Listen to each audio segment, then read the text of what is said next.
I'm still going to hope that that this will you'll continue theorizing as to what might have happened after class, but hopefully I've given you some impetus to perhaps pick up some of the different books and read them. There's some really good ones out there. The one by John Newman, I think, is just great because he's a CIA guy, and what he's doing is going into the documents that have been released, and he's talking about who signed those documents, where did they get routed, and what are the implications of that. It's really fascinating.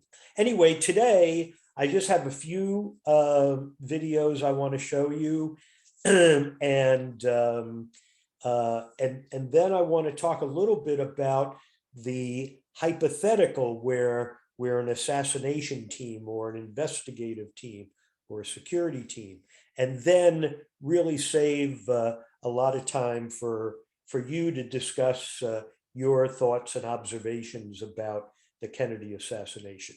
So let me start with my first one that I think you'll find interesting. 1,000 miles away from Dallas, at a restaurant in Tampa, a celebration is underway. Mobster Santo Trafficante raises his glass and toasts the assassination of John F. Kennedy. For Mafia Don Carlos Marcello in New Orleans, and for Johnny Rosselli in Chicago, it is also welcome news.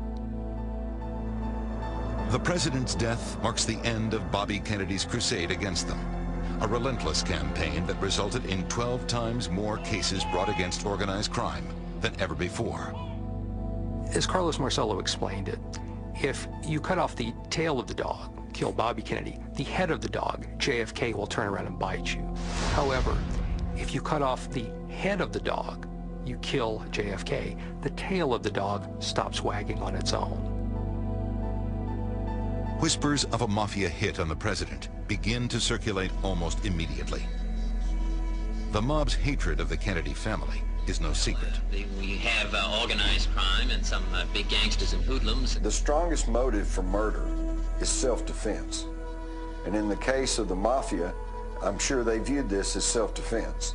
After JFK was buried, Bobby was literally a shattered man, a shell of what he had been. All the Mafia prosecutions were scaled back. It's a dangerous game Bobby's been playing, going after powerful gangsters, while his family has its own tangled relationship with them. From his father's bootlegging days to JFK's relationship with a godfather's girlfriend. But it's another connection to the mob that would bring down the president. There was a deal to use the Mafia to get rid of Castro. For years, the CIA had enlisted the Mafia's help to overthrow Castro. Can you refresh your recollection at all? The Kennedy administration's crusade against the mob back home is a slap in the face, a betrayal. It's the final straw. In the summer of 1963, those twisted links among Cuba, the CIA, and the mob become the foundations of a plot to kill Kennedy. But an unwitting decision by the Kennedys themselves is the catalyst. After countless failed attempts by the CIA to remove or kill Castro, like the disastrous Bay of Pigs invasion, the Kennedy brothers come up with their own plan to eliminate Castro once and for all. JFK was faced with a quandary of how could he deal with this Cuban situation before the '64 campaign really kicked off, early in 1964. Few administration officials ever learn of the plan. Among them, Secretary of State Dean Rusk. We were quite surprised when he told us that John and Robert Kennedy were getting ready to stage a coup against Fidel Castro. But it's a CIA memo dated June 28, 1963, that lays out the covert operation in black and white. Codename AM World. Kubark is code for the CIA, P. Bruman, Cuba, and Odioke, the Kennedys.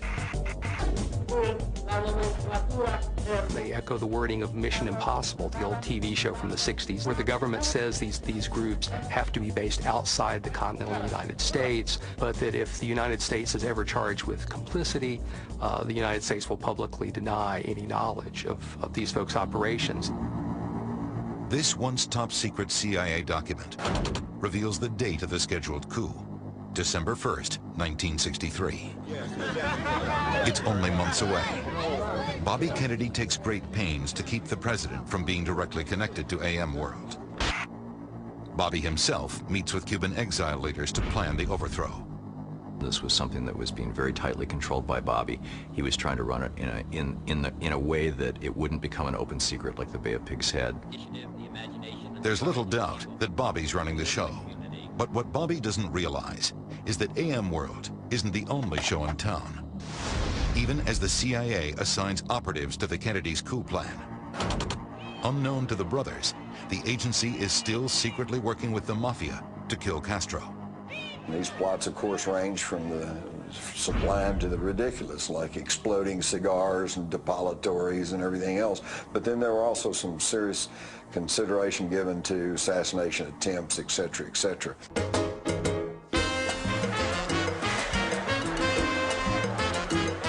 It's a mutually satisfying arrangement for both. The mob has much desired connections to the Cuban underworld, while the CIA turns a blind eye to the Mafia's profitable gambling, arms sales, and drug rings there. The CIA Mafia plots we now know existed to assassinate Fidel Castro were carried out without the knowledge or without the approval of President Kennedy.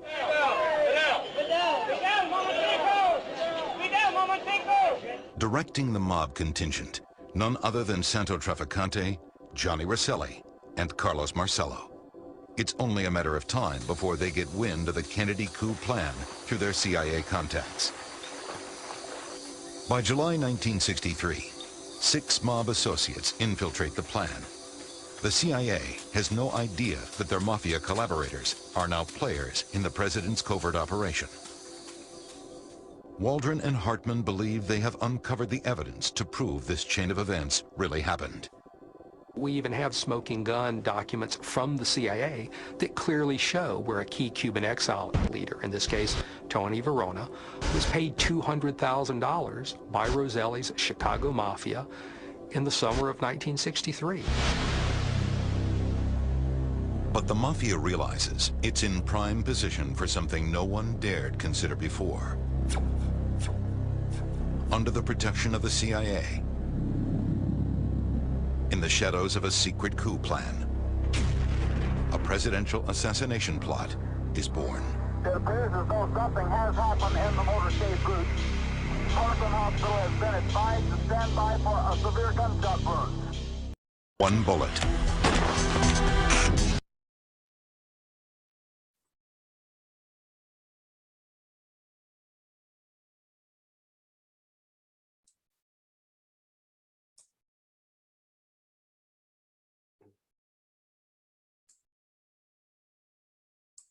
Let's have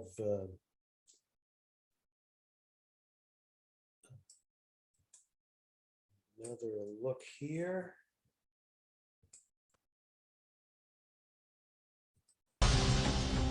The perfect scenario. A public place, a tall structure, and an open motorcade. In November 1963, the opportunity presents itself. Not once, but 3 times. Not only was there a likely conspiracy in Dallas to kill the president, but earlier in Tampa, Florida, and even before that in Chicago. Mafia sharpshooters would take out the president, but the mob needs someone else to take the fall. The reason that these 3 godfathers wanted to have a patsy involved in each one of the 3 attempts against John Kennedy in that roughly 2.5-week period there was that they wanted instantly for the attention or for the suspicion to be diverted away from them and toward Cuba. Through their CIA and law enforcement connections, the mob learns about the men in each city most likely to arouse government suspicion, even be arrested after the president is killed. In Dallas, there's no better fall guy than Lee Harvey Oswald. In Tampa, another pro-Castro supporter, Gilberto Lopez. And in Chicago, a gun-loving ex-Marine, Thomas Arthur Valley. There was also a Cuba connection. In Valley's background, he had recently been training anti-Castro Cubans. But only 3 days before the president's visit to Chicago, the mob loses its patsy there. Valley is caught during a traffic stop with a trunkload of rifles and ammunition. He's arrested, questioned, but never charged. The same day, there's another fatal blow to the mob's Chicago plan. Someone tips off the FBI that a team of hitmen is there trying to assassinate the president. There were supposed to have been 4 men in this particular conspiracy. Secret Service agent Abraham Bolden is on detail in Chicago when the FBI contacts the field office there about the plan to kill the president. What happens next shocks Bolden. We were told no paper trail, that all of the files, notebooks, anything pertaining to that particular case had to be turned in to the special agent in charge, and we were told that case never existed. Kennedy's trip to Chicago is called off at the last minute. The official reason? The president needs to deal with a situation in Vietnam. This cancellation was so sudden, people were already starting to line up along the motorcade route, but the Kennedys were able to keep a lid on this threat, and so it didn't reach the press at that time. The assassination threat is never made public. Agent Bolden later tries to contact the Warren Commission on his own. He knows his superiors will be furious. I think the Secret Service wanted to give one story, and they didn't want to have any conflict by what that they were officially telling the Warren Commission. But days before he's to testify, Bolden is arrested. He's later convicted for bribery and solicitation on an unrelated counterfeit case. He spends 3 years in jail.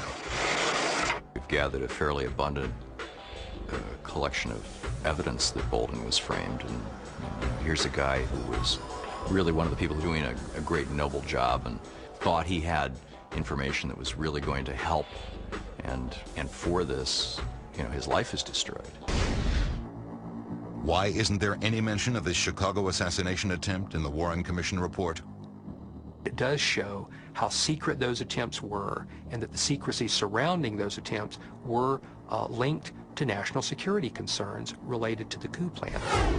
Although the Mafia chiefs are frustrated that their first attempt is foiled, the hasty cover-up of the threat gives them confidence to move forward with another assassination attempt only a few weeks later.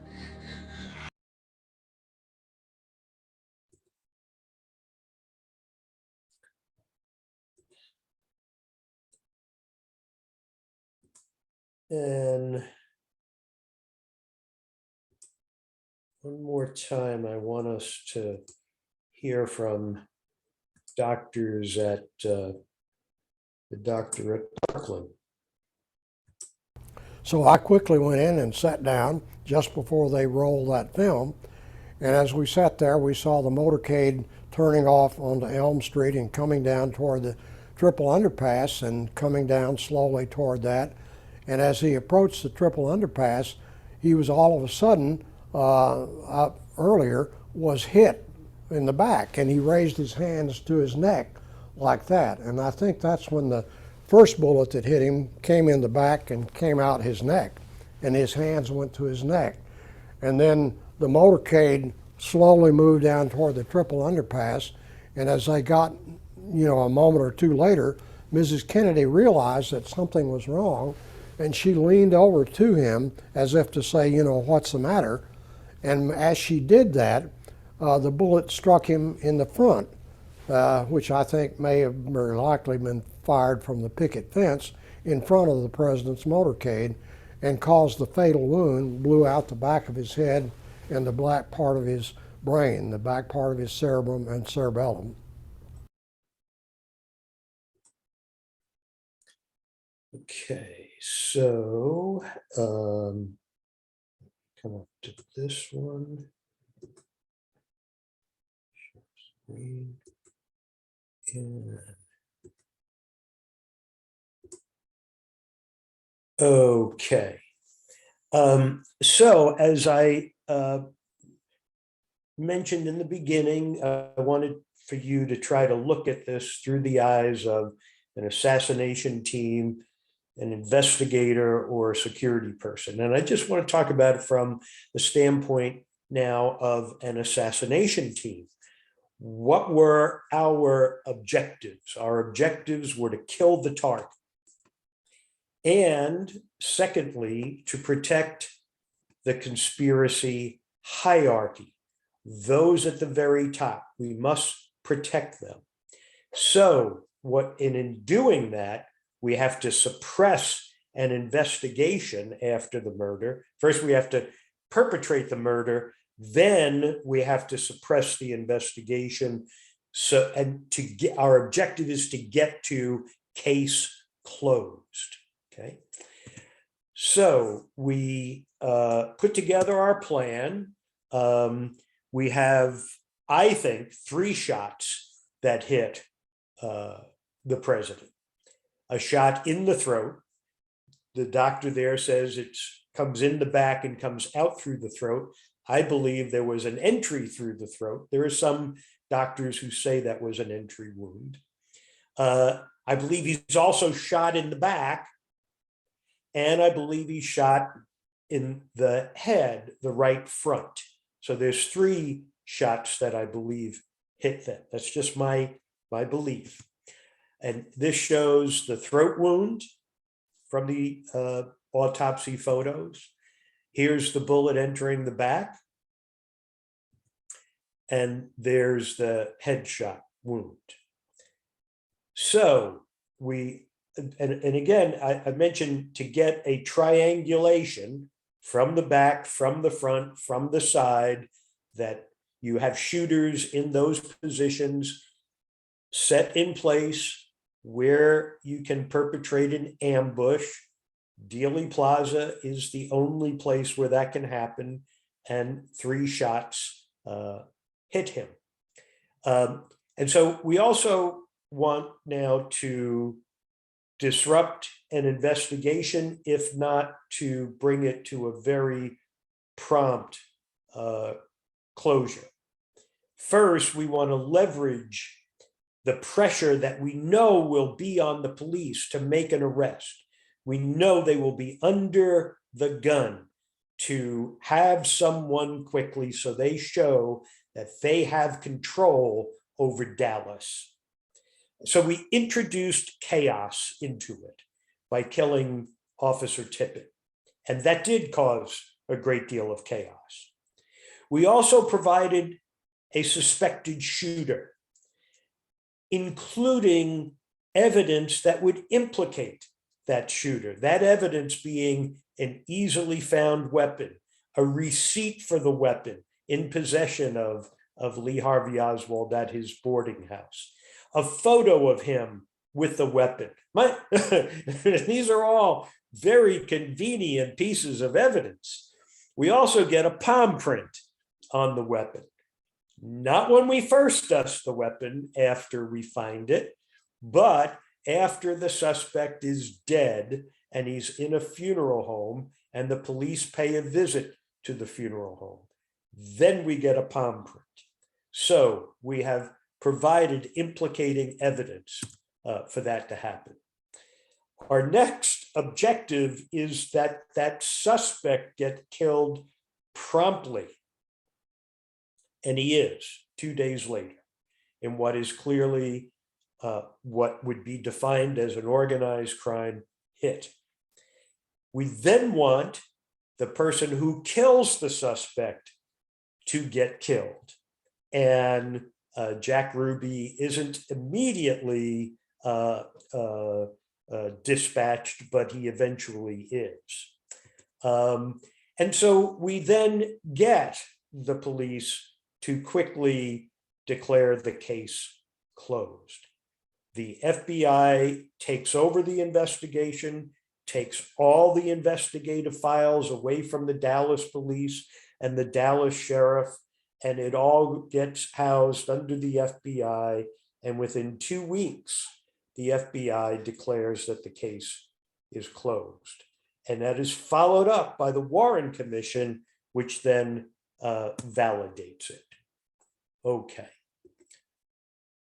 Now, as investigators, I would have to say that with all of these circumstances, any serious investigator would be screaming that this is a sophisticated assassination requiring an extensive investigation.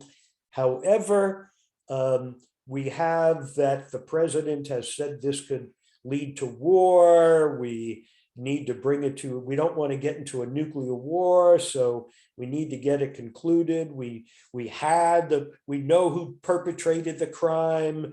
We don't want some, loose linkage to Cuba to somehow escalate into a worldwide war.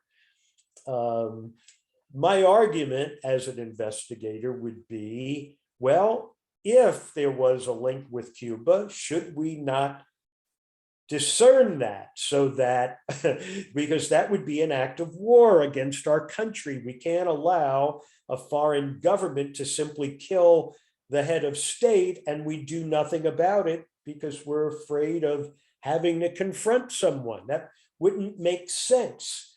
But again, there's that LBJ has put pressure on the Warren Commission. You must conclude this quickly. And he puts pressure on J. Edgar Hoover, and he's pushing the narrative. Look, we know Oswald did it. We got the gun. We got this. We got the other thing. Let's just bring it to an end so that people don't get ginned up for some kind of war that is unnecessary, is basically what he is arguing.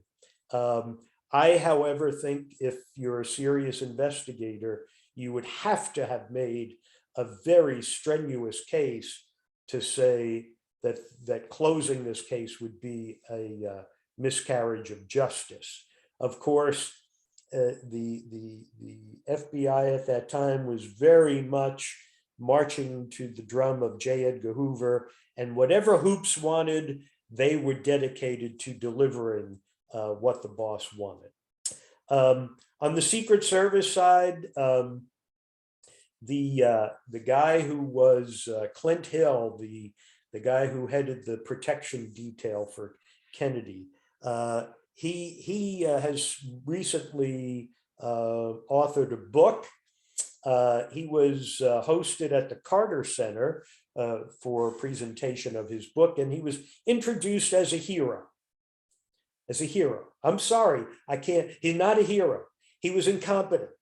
The entire Secret Service operation was incompetent. I mean, on every item on the checklist, they failed.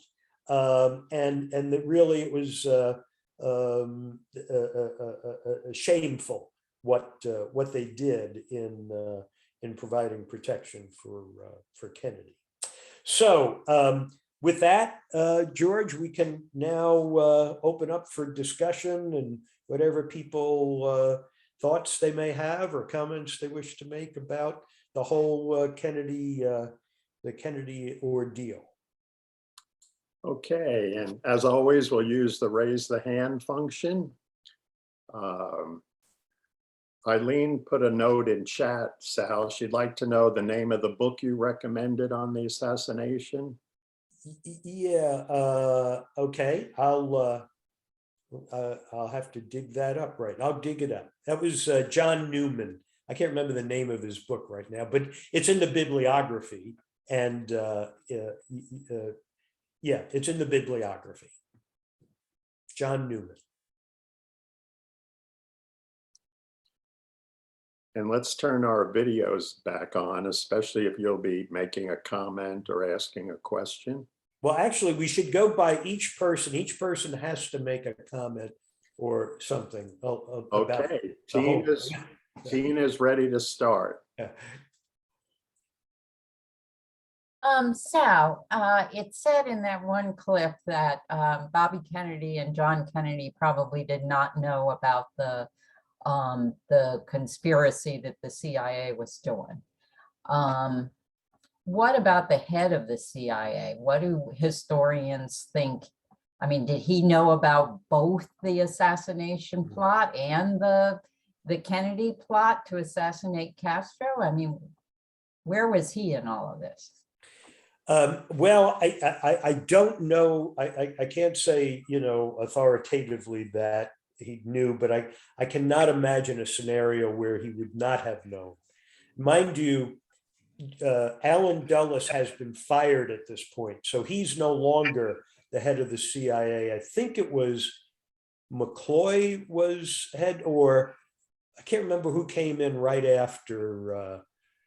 Could have been Stansfield Turner, I think, took over as head of the CIA. But whoever would have been in that position would have to have known about the ongoing plot to kill Castro.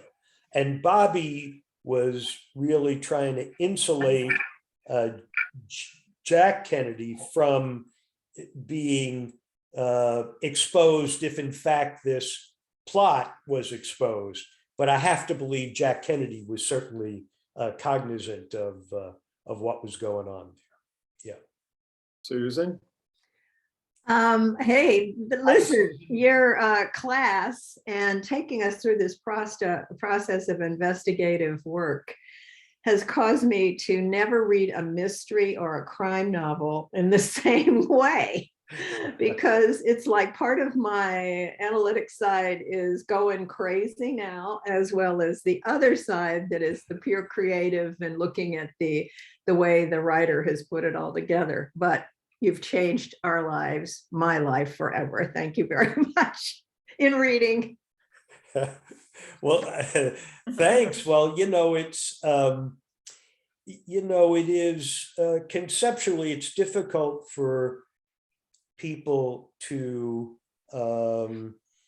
contemplate that there would be people whose job it would be to perpetrate an assassination and all the manipulations that would go along with it. That the idea that Lee Harvey Oswald had nothing to do with it.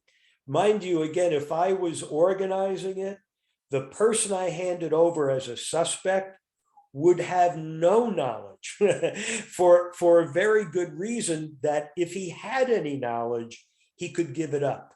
So I would want to give up someone who had nothing that he could then expose or she could expose. So it's, and it's, it's difficult to contemplate that there are people out there like that, but indeed there are.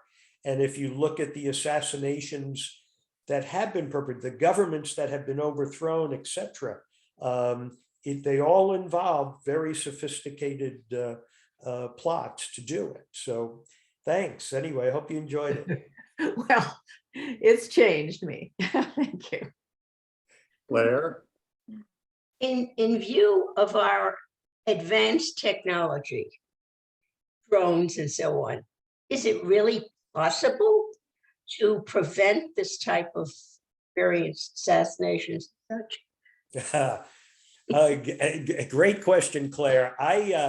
Having been in the security world for a long time, and the colonel is on, who I worked with for a long time, we were very involved in the American Society for Industrial Security, and so we kind of deep involved there, and all of the practices mostly focused on physical security, how to protect the adversary from gaining access to the target. And it goes through many iterations within high security and tested and validated and all of that. Drone technology eviscerates all of the physical security systems that have been in place since the end of World War II. And the security industry still doesn't know it.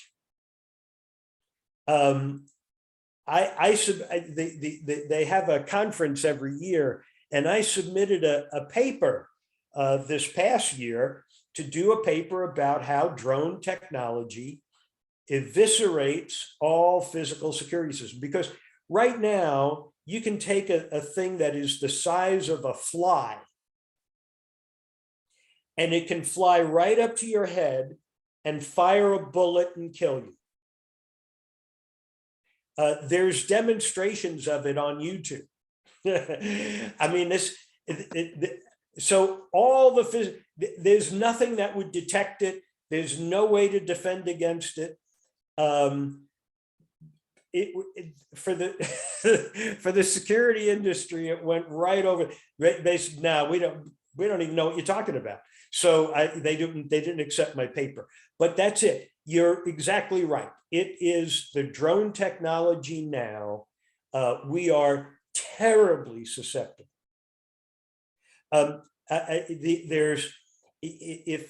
If I just take as an example, there are rail cars running everywhere in America carrying lethal materials on them. Our entire hazardous material response apparatus exists solely to deal with an accident involving those rail cars. If there is a drone attack on rail cars, it will not be at the level of an accident. It will be order of magnitude way beyond that. And I don't even have to get to it. I don't have to physically get to the rail car to make that happen. Now, since 9/11, and there was exposure of the rail cars, and what could happen there? The response was, we used to have designations on the car so that when it was riding through your community, you could tell that there was this lethal stuff riding through your community. They removed that from the rail cars. So you don't know. They think that I, as an adversary, won't know too. It's crazy because I can find out. Now, the next step that they did is they put closed circuit television cameras at all the rail yards. Closed circuit television cameras will not stop a drone. They will in no way do anything to protect a drone as the rail car is traveling from one point to another.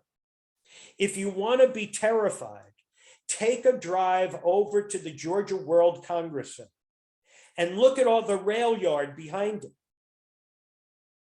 There are hundreds of cars out there.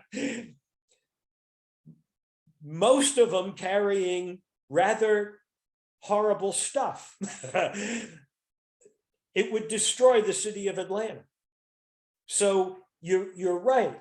The threat posed by drone, we will not, I would say, America and American security and law enforcement will not respond to the exposure until there is an event. When there is an event, then they'll go, oh my God, look at this. Who knew? Who knew? It's like 9/11. I have to tell you, I was teaching at Georgia State, and I was teaching, analysis stuff, how you can kind of see a pattern coming. And I said, look, they bombed the World Trade Center in 93. And I think it was 93, whenever that was, first World Trade Center bombing. We then had the embassy attack. We then had the US Cole attack. I said, they are going to attack America again. And my guess is that they would go to the World Trade Center because after the first World Trade Center, we had a load of reports that explained the only reason the World Trade Center didn't come down was they didn't put the bomb, the van that had the bomb, they didn't put it in the right spot. Had they moved it over here, the whole building would have come down. So they then knew a lot more. So, and then it was like just a few months later that the 9/11, that was in my spring semester. So then we get to 9/11 fall semester and the building comes down. One of the students called, he said, I can't believe it happened that quickly, but it was predictable. And they would not, people won't respond until it actually happens. Then they'll be surprised. There was no reason to be surprised at 9/11. I mean, it was painfully obvious that this is coming. So, but thanks for the question. Art? Well, thank you, Sal, for scaring the hell out of me. I am never leaving my house. I think perhaps I'll just move down to the basement and stay there for the rest of my life. Okay, before we started class, Sal and I chatted for just a brief moment about, I was asking about the conspiracy theory on the conspiracy theory with regard to the death of Dorothy Kilgallen, and how anybody might feel about the impact that is a conspiracy theory, and that the kind of impact that she might have had on the other conspiracy theory. And Sal said, well, we might talk about that today. And so what I'm doing is I'm sort of opening it up to ask if there's anybody, who has done any kind of significant research onto the issue of, how and why did Dorothy Kilgallen die? The story, the reported story is that she was drinking and taking drugs at the same time and all that. But then others will say that no, she had a lot of information with regard to what was going on with regard to the Kennedy assassination, and she was about ready to expose it.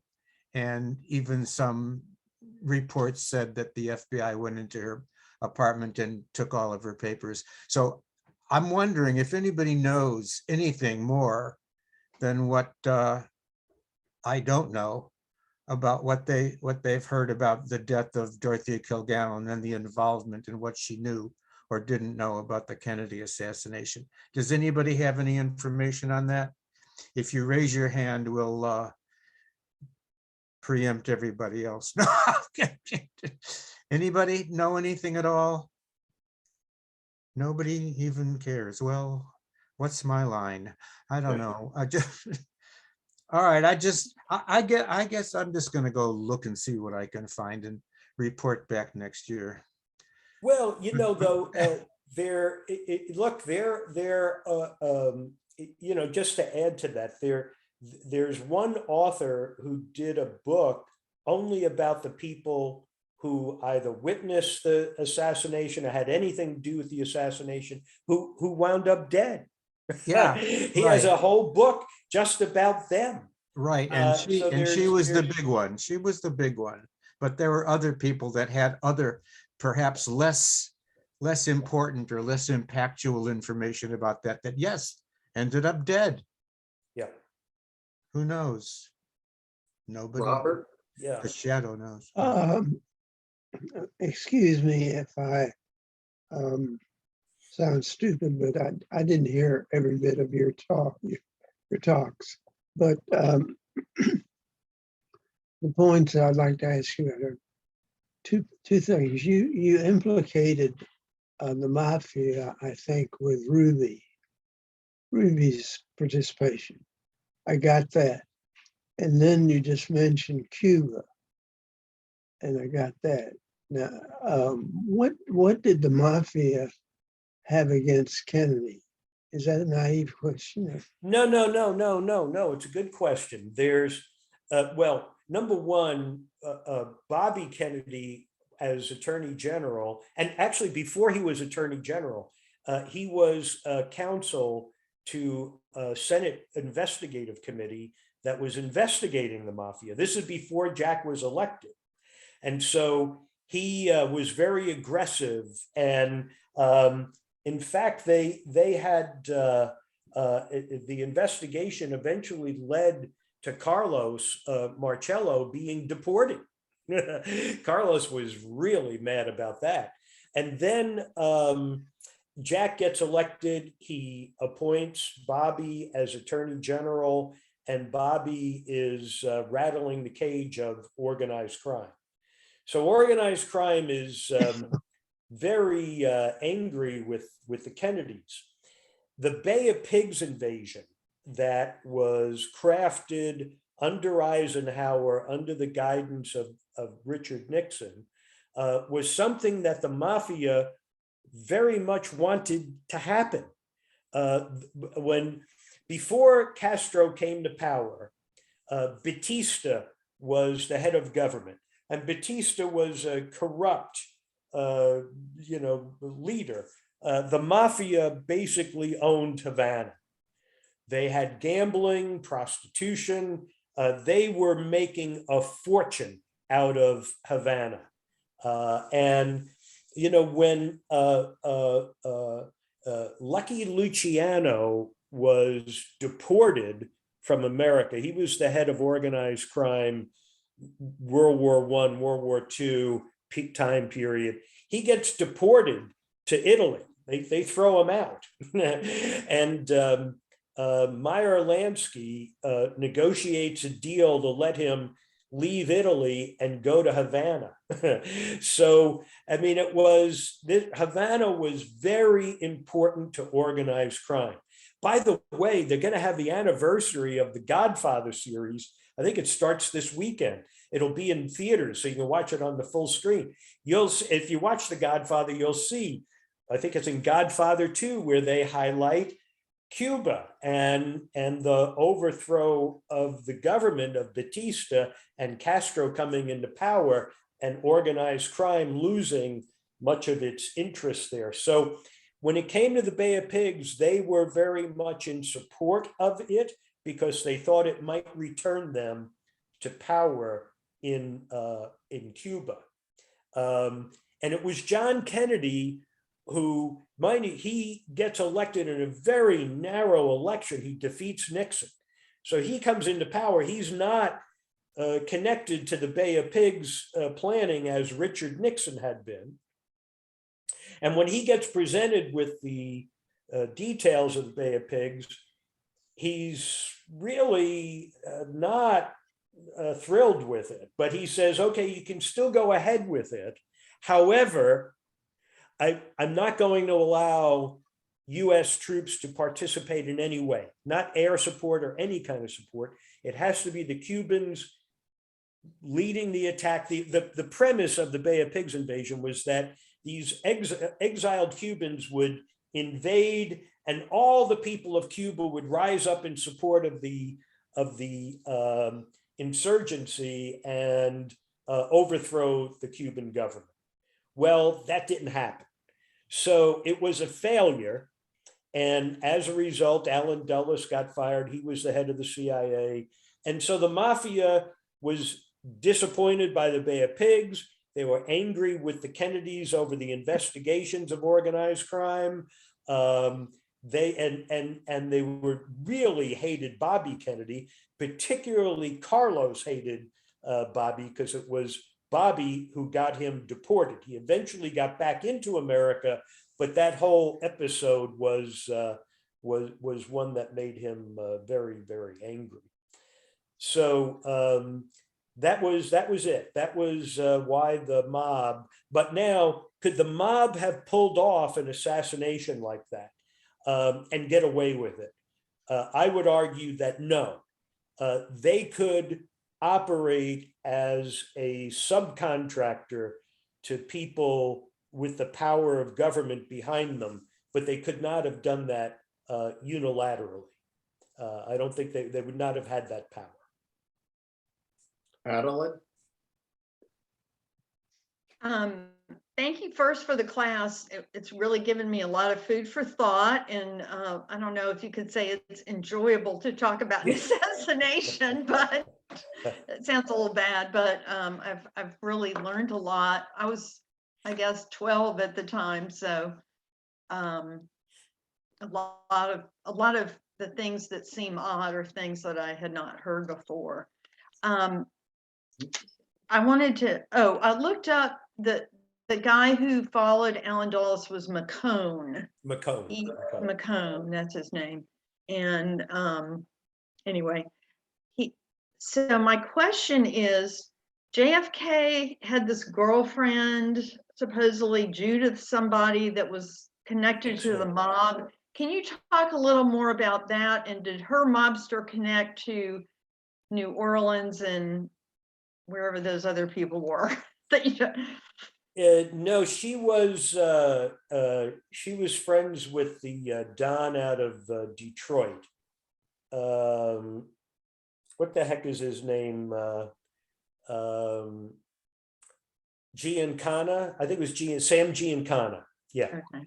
So you know, you have to have that mix of Frank Sinatra and Dean Martin and that entertainment crew that was also connected with organized crime, and you know, they perform at the clubs and that sort of stuff. And Frank became a liaison for getting beautiful women for Jack Kennedy.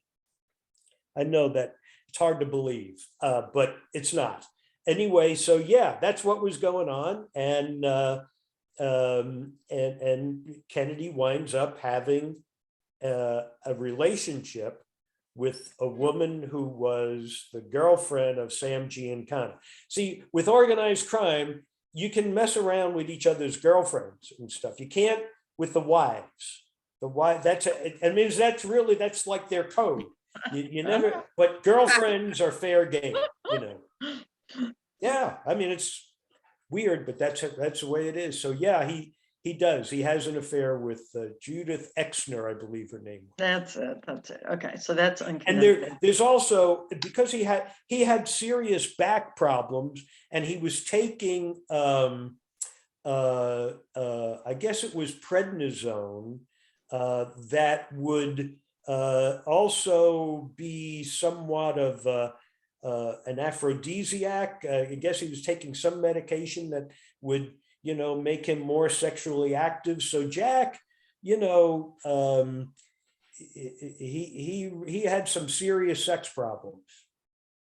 Mm-hmm. I mean, he was like, you know, he was the mentor to Bill Clinton. I mean, it's, but mind you, at the time though, reporters wouldn't report on stuff like that.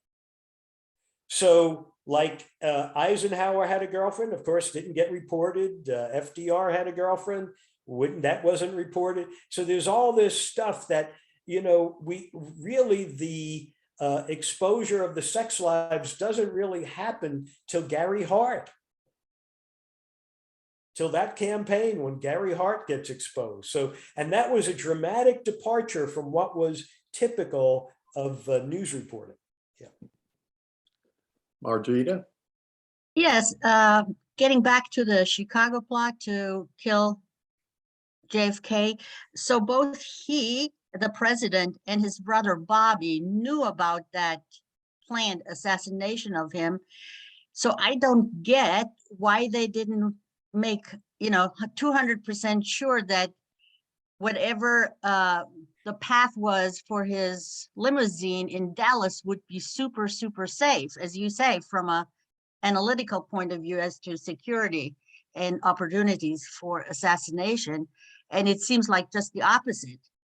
And then my second question was, do you think that Bobby's murder, his killing, was also mob related, or what are we supposed to think?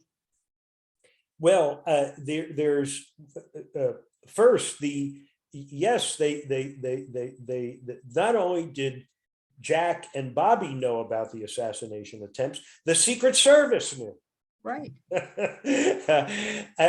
I have to say, anybody, this is just my view, anybody who's been in the military in a combat situation, if you know, if you go over to the VA in the cafeteria, if you want to tell who the combat people are, shout out ambush, and you'll see everybody dive on. All the combat people will dive under a table, you know, because ambush is what terrifies you. I mean, because you're helpless. It's like shooting fish in a barrel, and you're the fish. So for anybody who has experience, you would have to go down the motorcade route and look for where you could get ambushed. There's only one place, Dealey Plaza. I mean, it's mind-boggling to me. So yeah, this didn't just, it wasn't like, well, we're all just naive. There were attempts. There were two credible attempts, Tampa and Chicago, before Dallas. Now with Bobby Kennedy, remember, he is finished giving his acceptance speech from winning a primary in California. I think it's California, and the assailant is allegedly comes up to him and shoots him, but the fatal bullet comes in the back of his head. So what do we have? Another magic bullet? The FBI went in and they were forced to do an investigation. They retrieve 11 bullets out of the walls and ceilings and all of that. He shot him with a pistol that only carried 6 bullets. And he didn't reload. Because remember, he shot him and they immediately tackled him and brought him to the ground. So where are the other shooters? Again, we get to case closed real fast because we got a suspect and we know he did it. So we have Bobby Kennedy, Jack Kennedy is shot in the front of the head and they present that he's shot from behind. Bobby Kennedy is shot in the back of the head, but he's shot from the front. And mind you, in Bobby Kennedy's case, we don't have a ballistics match between the bullet that kills Bobby Kennedy and the weapon. We don't. I mean, this is like what? There's no ballistics matches in the JFK, RFK, or MLK cases. No ballistics matching from the bullet to the weapon to the shooter. This is stuff that comes out of a textbook. I mean, it's like there's a checklist of the things we're going to do when we go and kill somebody. So who's responsible? So who's responsible for hiding these facts and not going deeper? Well, you know, if part of my theory is that when you look at the long trajectory of American history, what I see is brutes who have power, who are going to use their brutality to steal land that is rich, fertile soil land. They're going to steal it. They're going to kill anybody who's on it. They're going to then bring in slaves that will extrapolate the resources and riches out of that will make them enormously wealthy. They are also going to have a spin that what they're doing is not brutishness. What they are doing is what's called for in the Bible.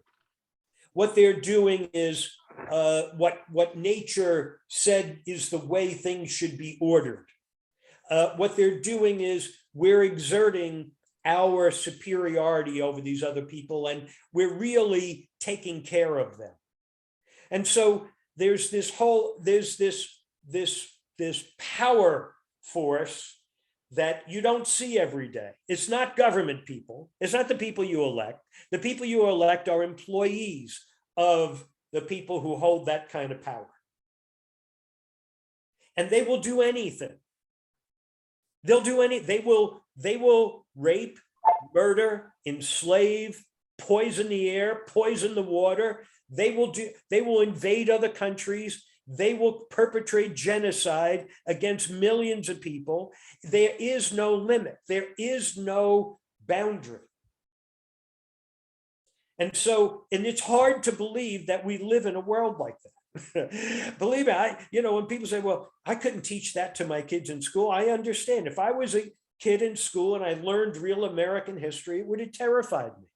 So instead, I got a Walt Disney version where everybody is nice and good and honorable and respectful, and Father knows best. Well, the fact of the matter is, Father knows best. That ain't it. People were shocked at Trump. I have to tell you, nothing represents our history better than Trump. Well, so how come somebody didn't do that to him?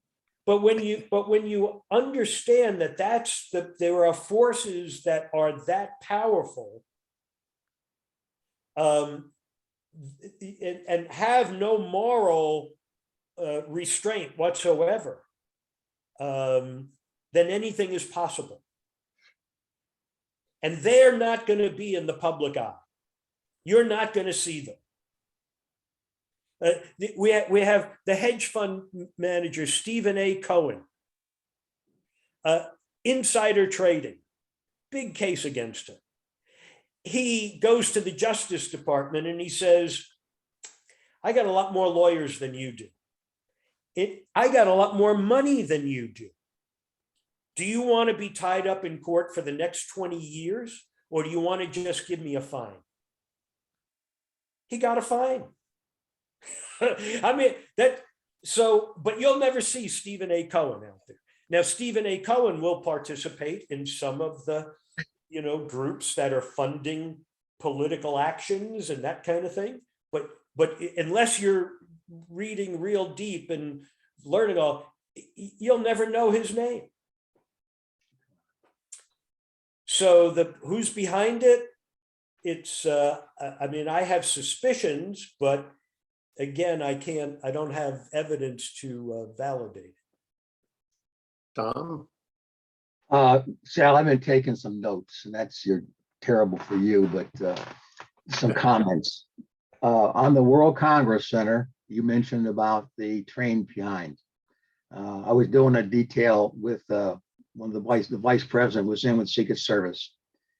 And there are trains run under the World Congress Center, and the Secret Service did not know it at the time.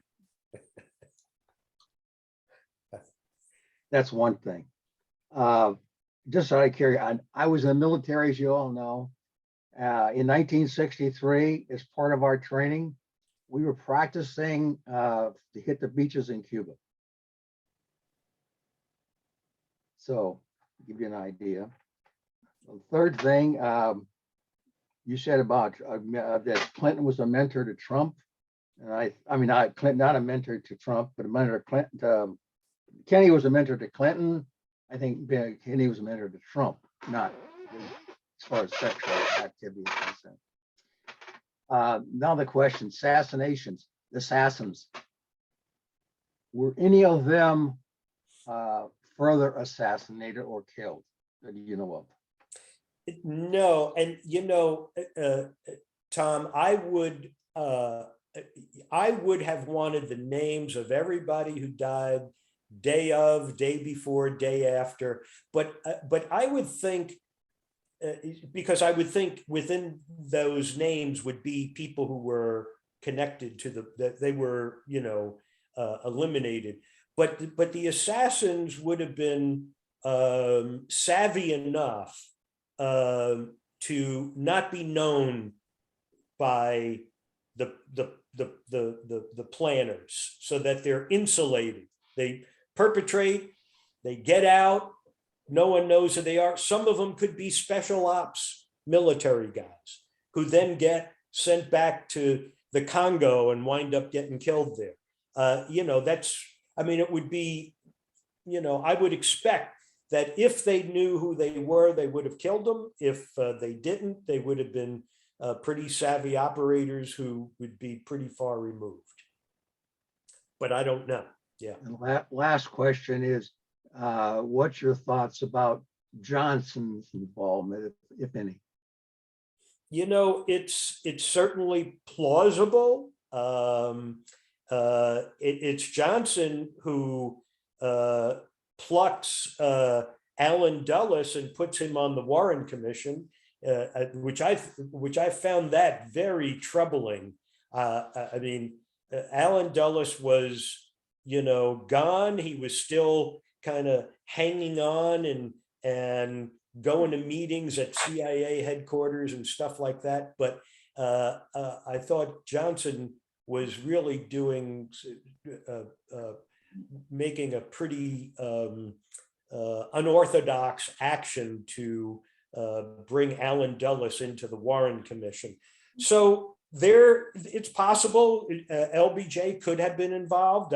The idea that, hey, we've got to bring this to case closed because we don't want, a nuclear war is something that doesn't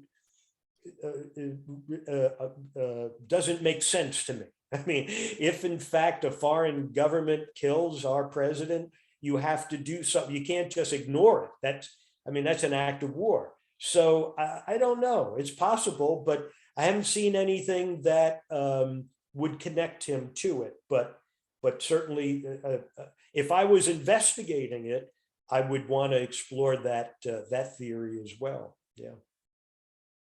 Thanks. Bram?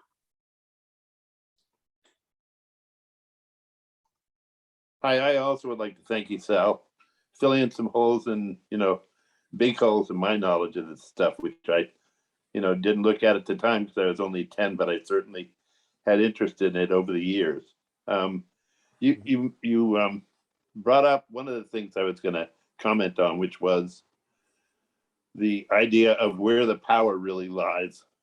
It's not in the government. It's not even in the special ops people or, the individual members of the CIA or the mob or whatever. The Kennedy family had an easy relationship with Cuba and the mob way before Jack and Bobby got involved. Daddy Kennedy was a marvelous bootlegger, made all their money that way. And a good deal of that ran through Cuba. So, that entanglement, as you said earlier, I think was deep rooted a long time before JFK became president. And so, the idea that they were assassinated in a plot by people of power in this country. And you made another comment, which I thought, was something that I can sort of talk to directly, which is that power does not lie with them. It lies with the people who you've talked about through the history of mankind, the ones who created the silos, filled them up with grain, and didn't share it with anyone else. The wealthy do, in fact, this is a chessboard to them, and they move pieces around at will. And it's the general population really doesn't. It's not that we don't understand, it's that we don't even think about the idea that, we're all a bit of chess pieces. And it's hard to imagine that these kinds of things can happen in our country. So they slide by us and we ignore them. But you're absolutely right. It is an act of war. If someone would do that. And yeah, no, one of the things, I think that when you start looking at the layers as to how someone at the top becomes removed from the human brutality that's actually taking place on the ground, they're disconnected from it. It's like if I make a decision that, we can show a good third quarter profit if we close all our plants in Louisiana. It's like, well, but look, what happens to all those lives, those communities? That's not a part of the discussion. It's when you're that far removed, you can feel like I didn't do anything wrong. But when we go into that whole look, the institution of slavery,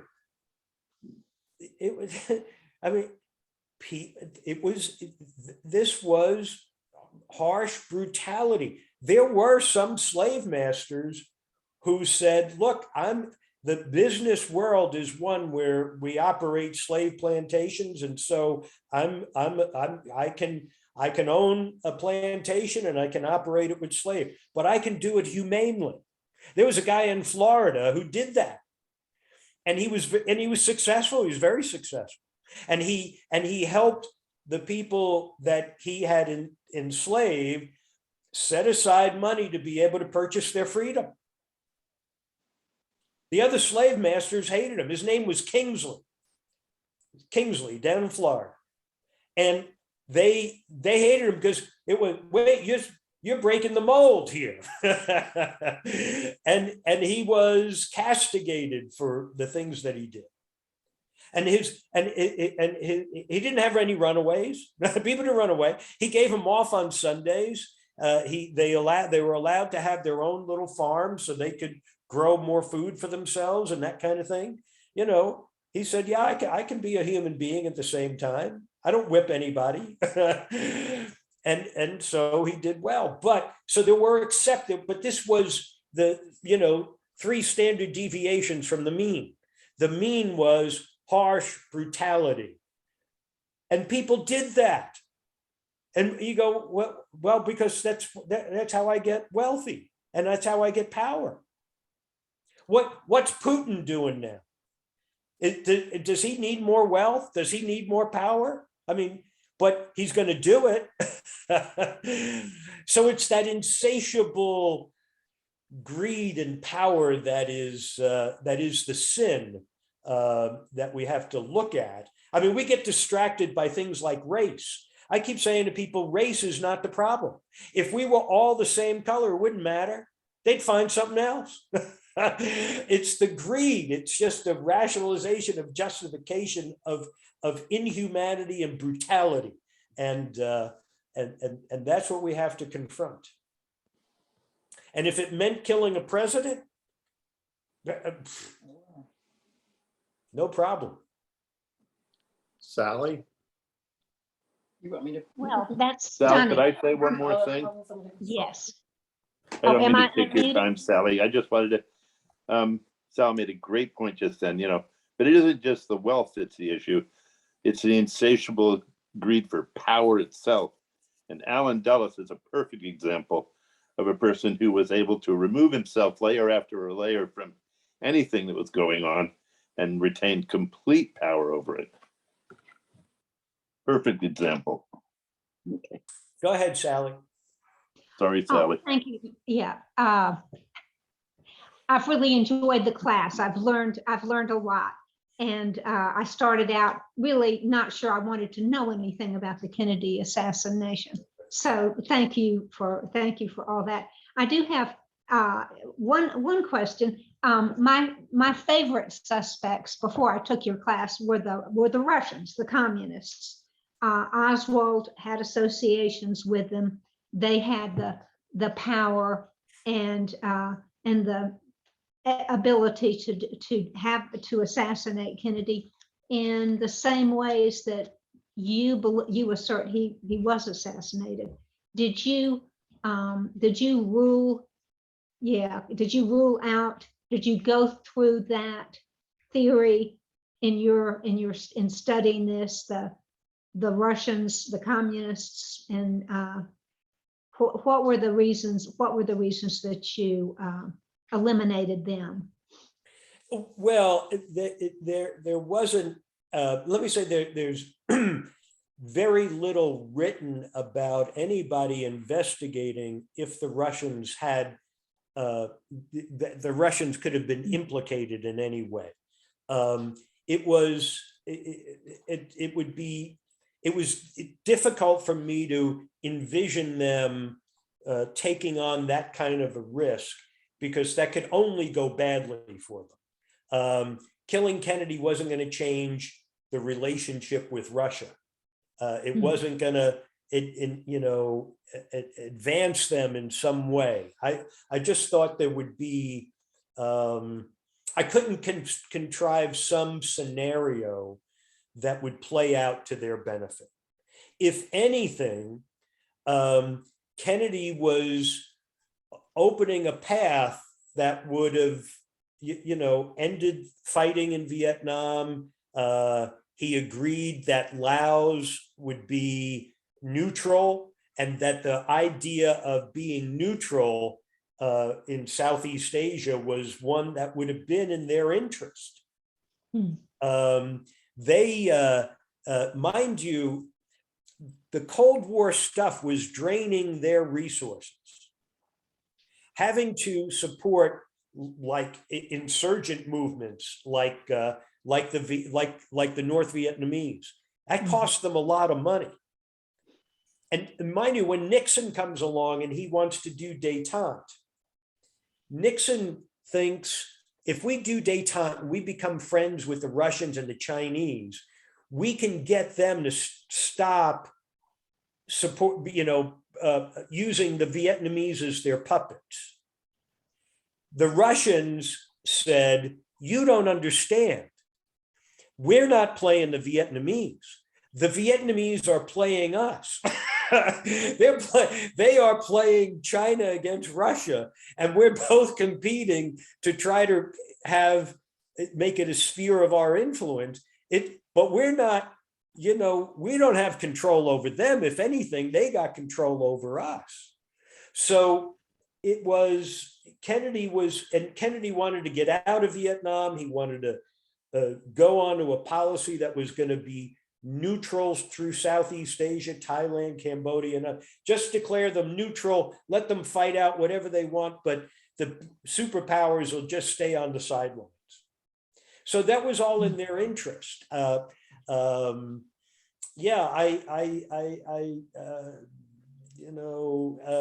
it came to the Cuban Missile Crisis, we think about how we won the Cuban Missile Crisis. Well, we won in that we got Russia to remove their missiles. But part of the argument from the Russians was, hey, you got missiles in Turkey. So Kennedy says, okay, we can't make it a part of the deal, but we'll get rid of our missiles in Turkey. And we got rid of our missiles in Turkey. So there was a lot to say that it was in their not in their interest to go and kill Kennedy. Okay. Of course, anything's possible. Again, like I said, since there wasn't the investigation done at the time, we don't have the evidence that can be, used to support a theory. All we have are theories, unfortunately. So, Lauren? Well, this is my second time taking this class with Sal, and the outcome's not gotten any better, is all I can say. Anything, it's gotten worse.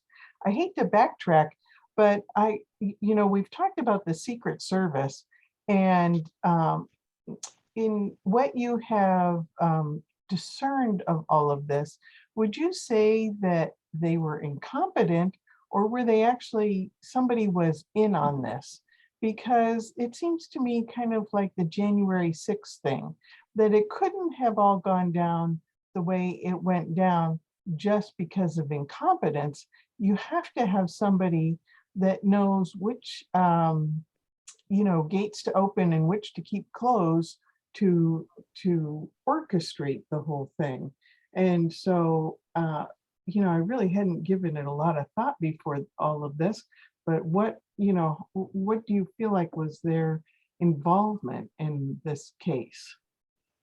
Look, there's what you have is in World War II, there was the awareness and the value of intelligence rose to a very high level. And so people realized that information was really very valuable in fighting World War II. And when we came out of the war, there then became the whole apparatus of classification of information.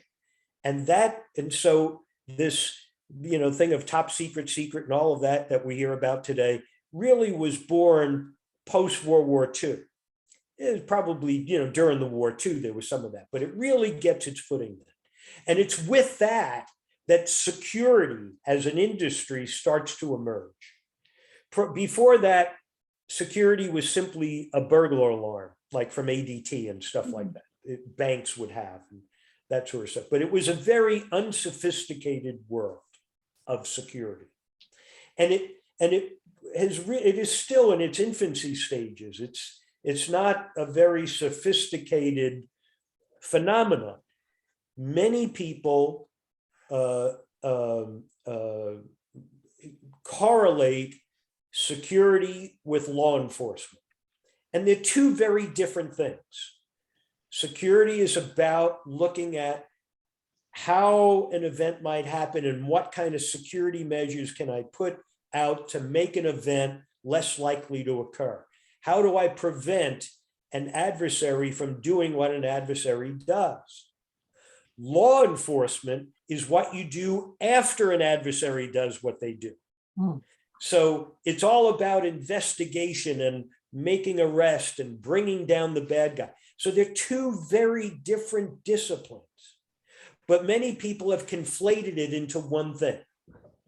So a lot of the people who were selected to head security operations came from where? Law enforcement. And they brought all their skill sets from law enforcement to security. That meant not looking at where can you be ambushed, where are toxic materials, what happens if we get an event, what are going to be our, so all of it is about, law enforcement is very much about giving generalized training and then for officers to think on their feet in the moment. So what you had is a Secret Service operation that was comprised of a lot of law enforcement people who were ready to think on their feet at the moment. And what happens when you do that? You get the kind of chaotic scene that you had at Parkland, where there are no protocols. They don't know what they're going to do. They just, and then the testosterone takes over. We're taking the body on One the deputy blade. dog is out behind the car. We're not right. We're not going to do an autopsy here. We're going to put them on the plane. You know, it's that kind of thing that emerged. So you didn't need to get someone involved from that agency to be a part of a conspiracy. You knew that they were inept from the beginning. So just let them do what they do. For the wrong things. You know, let them do what they do. They're not, they're not going to botch our plan. Does that make any sense? Yeah, incompetence is what you're saying, because they just weren't even looking for the right things. They weren't even paying attention to the right things. They were out drinking until 3 and 4 in the morning. That's what they were doing. Because, this is just, oh, well, we got to ride along with the president, it's nothing's going to happen, so they were out partying. And, Jack Ruby was giving out free tickets, whatever, Colonel, would you? So much better. Tom, Tom came from military police, but then was also in the security world. I mean, you know about that conflict between security and law enforcement. Would you agree with that? Oh, sure. The the differences are very dramatic between law enforcement and security. As you've indicated, the investigation aspect is a detailed analysis of the circumstances. The security is the analysis of how to prevent the event from happening in the first place. Back to the Secret Service just for a second, if I may. Since I had some experience with them, I think at that time the Secret Service was not nearly as competent as it is right now. Maybe there are problems today as well, but they're a lot better than they were then. The practices that they did now that they did then were very fundamental, as Sal has pointed out, as far as the security is concerned. I don't think there was a deep dive on analysis of checking the potholes and making sure they're welded and and various things to make sure that when he's riding over top of them, they don't get blown up and into the car and so forth. So, you know, there's a lot to be said, but right, Sal's right, and he says that security is the analysis of how to prevent the event from happening, and the investigation is to analyze how it happened at that point. Sal, Lucretia is wondering about Dorothy Kilgallen. This was new to her. What was the connection? Well, she was a journalist, more of a columnist, I guess is what you would say. And she was very well connected through the literary world of New York. And what was her, I think she would appear on To Tell the Truth. That might be one of those game shows that was on at the time. My line. Yeah, My right. Line? One of the, What's My Line? There you go. Yeah. And I was too young to even watch that stuff. But but anyway, so you know, she's writing articles and she's you know, connected with, you know, some of the powers in New York, and she's apparently working on some stories about the Kennedy assassination that could have been problematic for whoever was involved. So she was killed, and there were people who thought that she was killed because of what she was working on. But I don't really know the details of it. I just never, you know, invested much time in following that story. Yeah. There are a couple of books that were written, one by Mark Shaw called Hit List. Oh no, that was Collateral Damage. And then Richard Belzer wrote another one about that and Marilyn Monroe, and that was called Hit List, because, you know, there's also been some questions too about the death of Marilyn Monroe and how that might have been part of the Kennedy business too. So there's a couple of those things that those guys wrote about. I haven't read the books, so I should shut my mouth. Yeah. Well, I was going to say that, by the way, Eileen, that book with John Newman is Oswald and the CIA, the documented truth about the unknown relationship between the US government and the alleged killer of JFK. It was a 2008 book, but it's really interesting because he follows the documents and who's read them and who signed off on them. You know, they've since been released, so he can see who was looking at this. And so you have all these people high up in CIA and FBI who are reading all about Lee Harvey Oswald and then saying, well, we didn't have anything to do with Oswald. We had no relationship with him, when in fact they did. And in the video that we saw with the authors of the book Ultimate Sacrifice, John and Robert Kennedy, The Plan for a Coup in Cuba and the Murder of JFK. Waldron lives in Cobb County, and I've had him come to speak to classes before from his, and he sits on the committee that looks at documents for release. So they, you know, he's kind of well tied into that, you know, so anyway. Okay. Hey, well, thanks everybody. So we can thank Sal for a great class. And, Thank you. Thanks everyone. Hope you've enjoyed it. Yeah, thank you. Thank you. See you in the spring. Yeah, okay. Thank you, Sal. Thanks. Great job. Just terrifying as usual. Thank you.